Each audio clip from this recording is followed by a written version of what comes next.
अगर उतना दम चाइना में होता तो हमारे सैनिक 20 के बदले 60 नहीं मार के आते। भिखारी भी कोई देखिए डिमांड रख सकता है अपनी, क्या भिखारी पाकिस्तान नाम का भिखारी, फारूक अब्दुल्ला, महबूबा जैसे भिखारी, वो भीख मांग सकते हैं चाइना से कि हाँ उनको सत्ता में वापसी आ जाए किसी तरीके से, दैट्स ऑल। फौजियों के रहते हुए, हमारे देश की सेना के रहते हुए चीन पीछे चला गया, पीछे हट गया, वो आपकी मदद से क्या आगे आएगा? शर्म आनी चाहिए फारूक अब्दुल्ला जी। उसके बाद दोबारा गुलाम करने वाली पार्टी कौन सी रही होगी, और जो गुलामी तक पहुंचा दी वो तो ईश्वर का वो है। राहुल गांधी जी ने कि अगर 15 मिनट उन्हें दे दिए जाए तो वो देश का सौदा कर देंगे, और जिनपिंग कहेंगे तो भारत भी आप ही का है जी, बॉर्डर छोड़ो ना, बॉर्डर मिटा दो बीच में से, मैं हूं ना प्रधानमंत्री, तो मैं हूं, मेरी माता जी हैं, तो आप इस देश को ले लेना।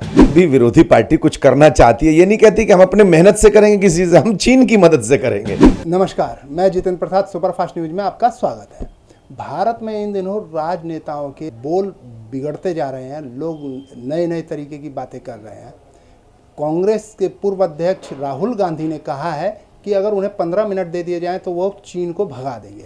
हमारे साथ बात करने के लिए भाजपा के नेता डॉक्टर यूके चौधरी, हम उनसे जानने का प्रयास करेंगे कि ये देश में इन विवादों को कैसे देखा जा रहा है। डॉक्टर साहब, राहुल गांधी ने कहा है कि उन्हें 15 मिनट दे दिए जाएं तो वो चीन को भगा देंगे, इस पर आप क्या कहेंगे? जी बिल्कुल ठीक कहा उन्होंने। देखिए बड़ा सोच समझ के कहा होगा उन्होंने, बड़े गहन मंथन के बाद कहा होगा, अपनी माता श्री से कंसल्ट करके कहा होगा उन्होंने। पूरी कैबिनेट जो उनकी पुरानी रही है, जो उनके 20-30 लोग ऊपर टॉप हैं, उन्होंने डिस्कस करके कहा होगा, क्योंकि उनका डिस्कशन उससे पहले जिनपिंग से हुआ होगा कि भाई साहब हम पूरा हिंदुस्तान आपको दे देंगे, बस हम जब ये कहें कि आप पीछे चले जाओ तो 15 मिनट में पीछे चले जाना।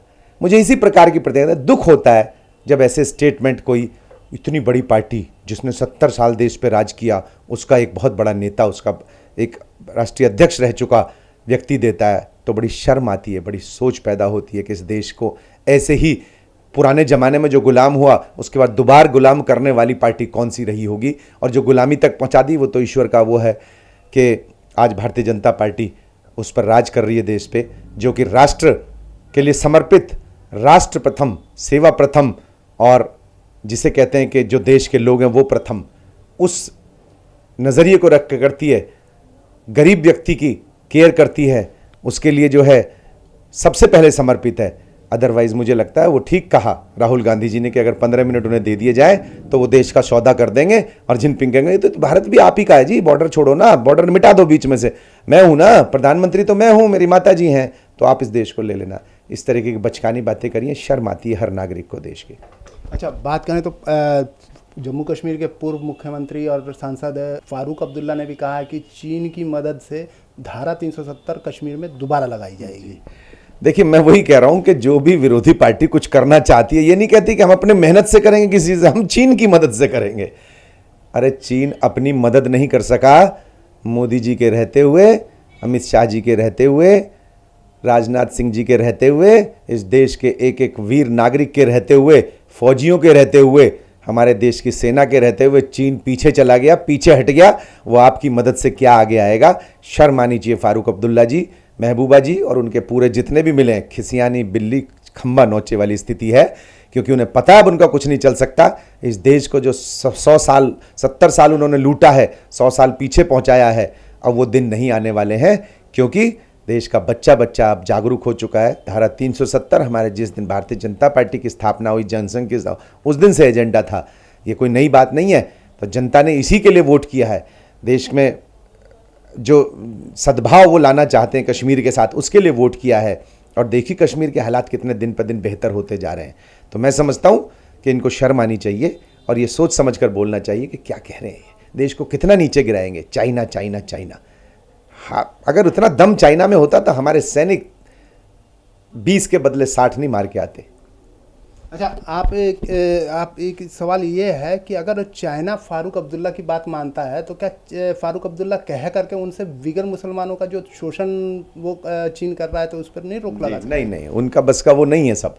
अगर भिखारी भी कोई देखिए डिमांड रख सकता है अपनी, क्या भिखारी पाकिस्तान नाम का भिखारी, फारूक अब्दुल्ला, महबूबा जैसे भिखारी, वो भीख मांग सकते हैं चाइना से कि हाँ उनको सत्ता में वापसी आ जाए किसी तरीके से, दैट्स ऑल। अदरवाइज वो मुसलमान हो के मुसलमानों के अधिकारों के लिए चाइना से नहीं बोल सकते। उनके जो हालात हैं उन मुसलमानों के वहाँ पर। पाकिस्तान उसके बावजूद भी पैसा लेता है, उनसे भीख मांगता है और उनके खिलाफ कुछ नहीं बोलता है।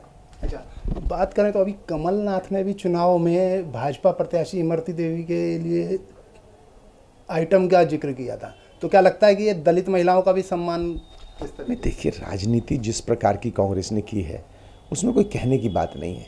उन्होंने दलित जाति का जो एक तरह से बांट के रखा है, वो आज भी हमें दुख का विषय है। धर्म को जिस तरीके से बांट के रखा आज भी हमारे लिए विषय है। उन्होंने तो सोच लिया हिंदू हमारी बपौती है, मुसलमान का तुष्टीकरण करना है, लेकिन उससे देश आगे नहीं जाता जब तक सबके लिए विकास का काम नहीं होगा। और कमलनाथ उसी वाटिका के पौधे हैं, कोई अलग से नहीं बन के आए हैं। उनकी भाषा, उनकी जबान दलित महिला के लिए वैसी ही रहेगी जैसे कि उनकी पार्टी की सोच है। महिलाओं के सम्मान की बात, महिलाओं के सम्मान की बात है ना, कि उन्होंने आइटम, एक महिला को आइटम कह करके संबोधित किया। कह रहे हैं कि मुझे उसका नाम समझ में नहीं आ रहा था, इस वजह से मैं उनको आइटम मैंने कहा है। जी, मैं वही कहना चाह रहा हूँ कि महिलाओं का मजाक उड़ाना, महिलाओं को नीचा दिखाना, महिलाओं को 70 साल की आज़ादी के बाद भी उस तरीके का दर्जा ना देना, ये कांग्रेस की परंपरा रही है। और उसमें कितने तंदूर कांड और कितने ऐसे कांड उनके समय में हुए हैं जो महिलाओं को उन्होंने अपमानित किया है, पीड़ित किया है। इसलिए उनकी जुबान फिसली नहीं, वो जानबूझ के उन्होंने ऐसा कहा है। अच्छा, दशहरे के अवसर पर दर्शकों से क्या कहना चाहिए? जी, देखिए, रामनवमी जो है आएगी, दशहरा आएगा, माता का दरबार चल रहा है, 9 दिनों तक हमारी अष्टमी रहेगी।